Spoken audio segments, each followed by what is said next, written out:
The banker's handshake was firm, almost congratulatory, as she slid the document across her mahogany desk.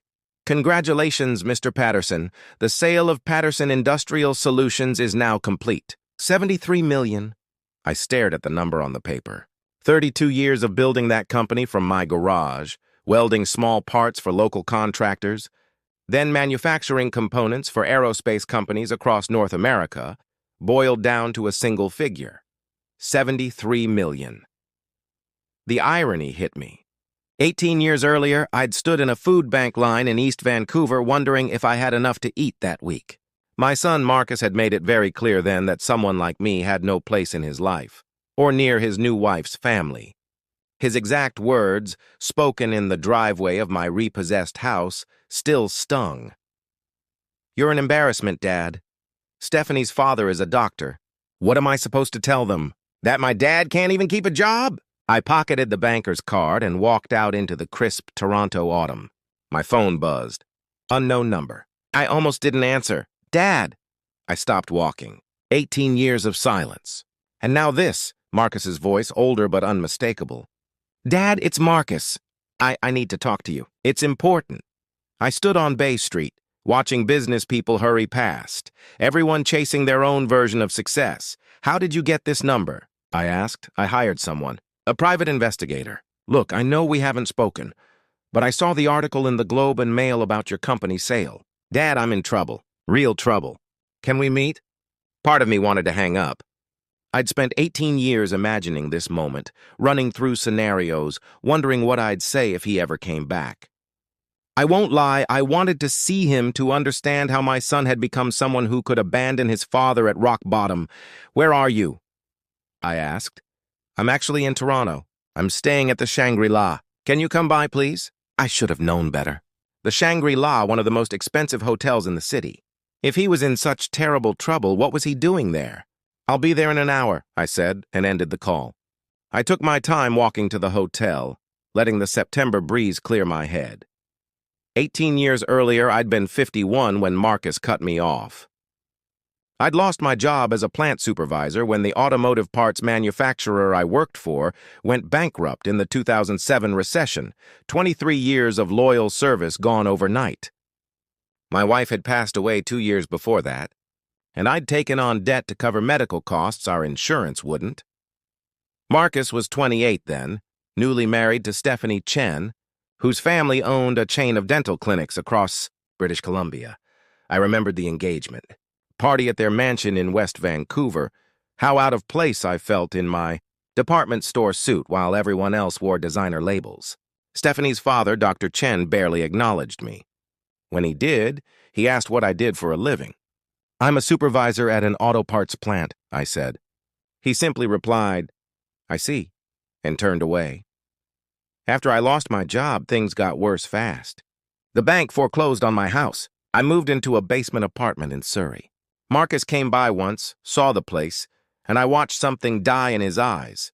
Disappointment, shame. He made excuses about why he couldn't help. Stephanie's family had expectations. They were planning to invest in a business for him.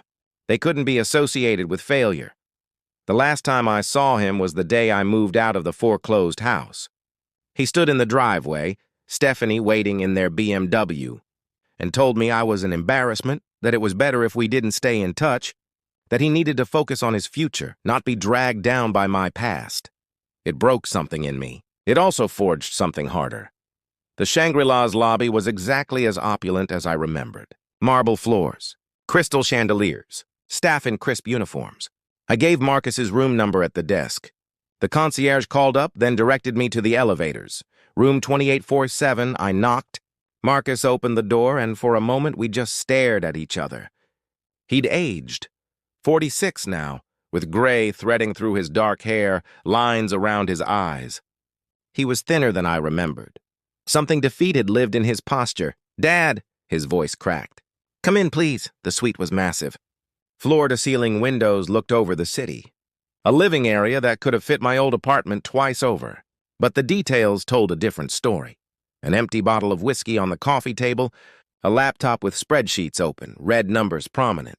The rumpled appearance of someone who hadn't slept in days. "Nice place," I said. keeping my tone neutral. "It's not mine," he said. "Stephanie's parents own a share in the hotel chain. We're separated. Have been for 6 months."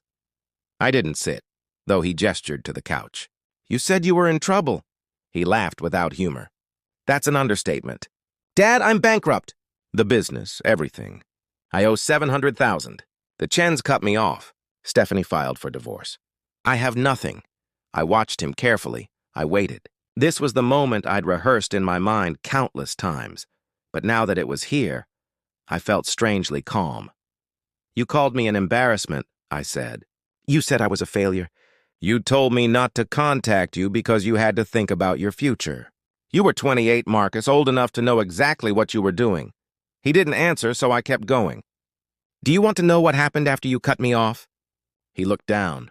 I told him. 3 months in that basement, applying for every job I could find. Nobody wanted a 51-year-old former supervisor with a gap in his employment.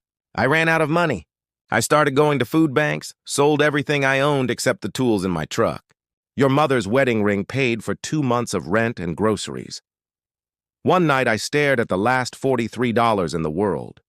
I had a choice, give up or use that money to register a business. I took the chance. Patterson Industrial Solutions. I started offering mobile welding and repair services, driving to construction sites, factories, anywhere metalwork was needed. I slept in my truck sometimes to save on rent.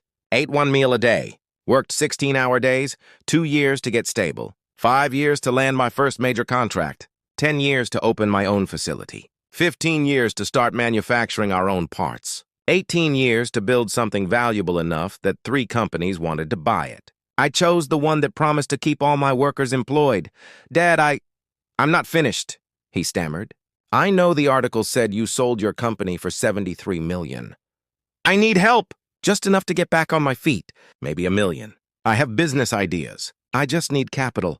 I sat down across from him at last. "Tell me something, Marcus. In 18 years, did you ever wonder how I was doing? If I was alive or dead? If I was sleeping on the street or had a roof over my head?" He looked down. "I thought about you. I couldn't." He struggled for words. "Couldn't dial a phone. Couldn't face the fact that you chose your wife's money over your own father." "It wasn't like that," he said. "It was exactly like that," I replied. I kept my voice level, almost conversational. I'd rehearsed this moment 1,000 times, but now I felt calm. "You called me an embarrassment. You said I was a failure. You told me not to contact you because you had to think about your future. You were 28, Marcus, old enough to know exactly what you were doing. Do you want to know what I did next?" I told him how I clawed back, how I built something from nothing, how I picked the buyer who would keep my workers employed, how each hardship taught me more about who I was. He started to cry. "I'm sorry," he whispered. "God, Dad, I'm so sorry. I was wrong. I was cruel. I've had 18 years to regret it. I do every single day. Sorry doesn't change the past. It doesn't change why he came here today." He wiped his eyes. "I know I have no right to ask, but I'm desperate. The creditors are circling. I might lose everything. I just need a chance, like the chance you gave me." That stopped him cold. I leaned forward. "Let me ask you something," I said. "If I'd become successful back then, would you have cut me off? If Dr. Chen had been impressed by my wealth instead of disgusted by my lack of it, would you have called me an embarrassment?" "No," he said. "Of course not." "Then your love was conditional," I said. "Based on what I could offer you, how I reflected on you." "That's not love, Marcus. That's transaction," he flinched. "What do you want me to say? That I was a terrible son? Fine, I was a terrible son. I am, but I'm still your son. Doesn't that mean anything?" He looked smaller. "It means everything," he whispered. "That's why I came here today. That's why I let you say your piece." I reached into my jacket and pulled out an envelope. I'd prepared it months ago, after the first inquiries about selling my company. Call it intuition. Call it preparation. I'd suspected this moment might come. "This is a check for $50,000, I said. His eyes widened. $50,000. It would pay for a decent apartment for a year, food and basic expenses. It would buy time to find a real job, not to start another business, but to work for someone else, to learn humility, to understand what it means to build something from the ground up." "That's not nearly enough," he blurted. There are conditions, I said, holding the envelope just out of reach. 1. You will not contact me again until you have paid back every dollar of this $50,000. Not from family money, not from another failed business, but from honest work. 2. You will get professional help, therapy, because the person who could abandon his father the way you did has deeper problems than money can fix.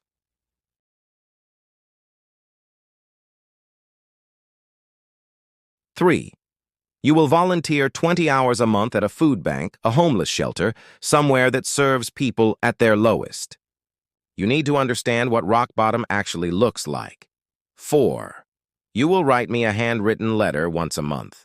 Not asking for anything, not updating me on your progress, just reflecting on what you've learned. I may not respond, I haven't decided yet, but you will write them. If I do all that, then maybe we can start to rebuild something, I said. Not what we had because that's dead and buried, but something new. Something honest. He stared at the envelope. 50,000 for 18 years of nothing. That's what I'm worth to you? No, I said quietly. That's what you're worth to yourself right now. Nothing. You've proven you can't be trusted with real money or real responsibility. You've proven you'll cut and run when things get hard. You've proven your love has a price tag. I set the envelope on the coffee table. This is me giving you a chance to prove you can be more than that. Take it or leave it. But understand this. If you don't take it, I walk out that door and you never see me again. And if you do take it and you break any of these conditions, the same thing happens. You get one chance, Marcus. Just one, which is one more than you gave me. His hand trembled as he reached for the envelope. Why? He asked. Why are you even offering this? I don't deserve it. You're right. You don't, I said, standing up. But I do. I deserve to know I tried. I deserve to know I was the bigger person. I deserve to sleep at night knowing that when my son was drowning, I threw him a rope, even if he left me to drown 18 years ago. I paused at the door. One more thing, I said. The private investigator you hired, 5,000 according to my lawyer, who's been monitoring inquiries since the sale was announced. You spent $5,000 to find me so you could ask for $1 million. Think about how that looks. Think about what it says about who you've become. His face went white. You knew I was coming, he whispered. I wanted to see which category you fell into, friend or vulture, I said. Which am I? I looked at the defeat in his shoulders, the desperation in his eyes, the way he clutched that envelope like a lifeline. Part of me saw the little boy who used to hand me tools in the garage and ask how things worked. Part of me saw the man who'd stood in the driveway and called me an embarrassment. That depends on what you do next, I said. The friend honors the conditions and does the work. The vulture cashes the check and disappears until they need more.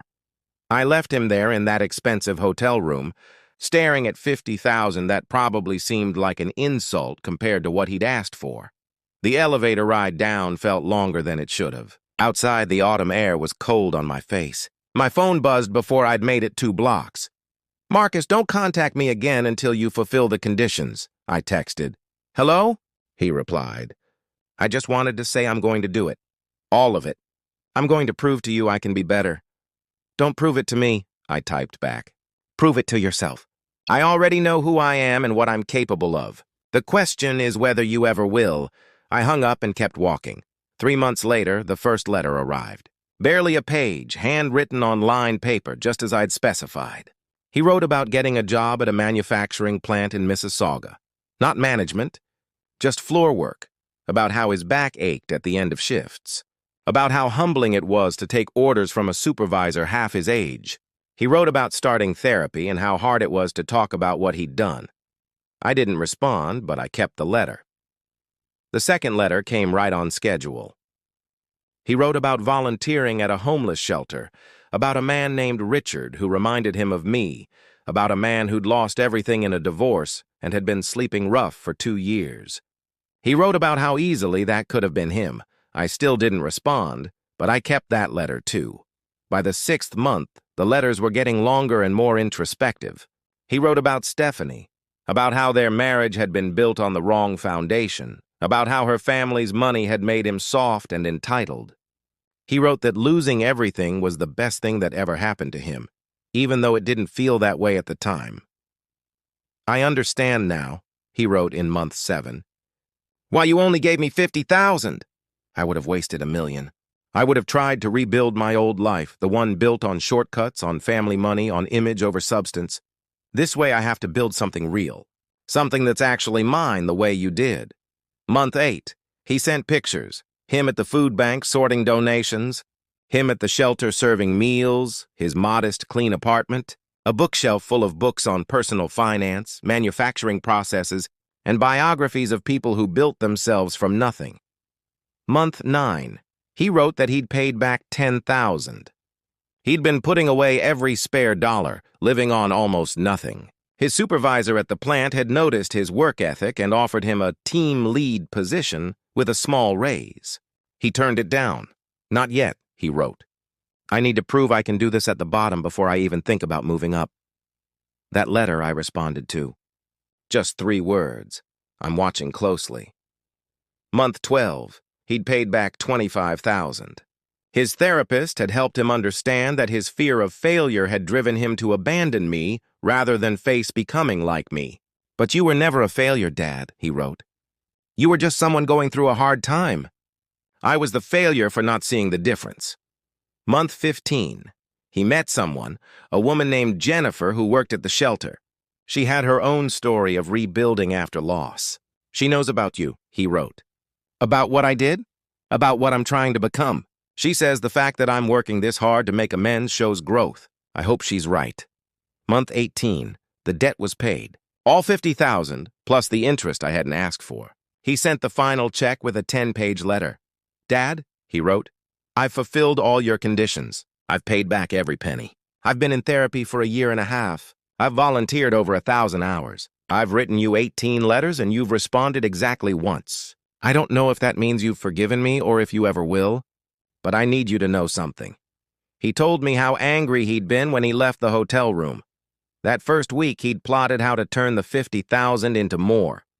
How to prove me wrong about him being incapable. But then something shifted.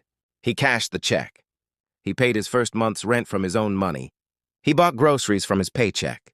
For the first time in his adult life, he wasn't living off someone else's success. No Stephanie's family's money, no inherited privilege, no borrowed money. It was a gift from his father with a price. He had to become someone worthy of it. The job at the plant broke him down physically at first. He wasn't used to manual labor, to working with his hands, to being exhausted at the end of the day. It also showed him what I'd done for years, to provide for Mom and him. To be tired and never complain. The volunteer work broke him down emotionally. He saw people who'd lost everything, and so many of them reminded him of what I'd gone through. He also saw dignity, resilience, and hope. He learned poverty doesn't make someone a failure. Giving up does. Therapy broke him down mentally. He had to face truths he'd avoided for years.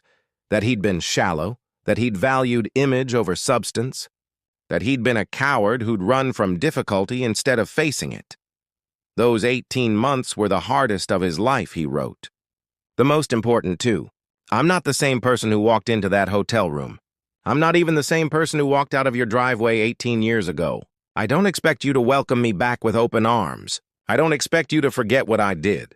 But I hope someday you might meet me for coffee and let me introduce you to Jennifer, to see the person I'm becoming instead of the person I was.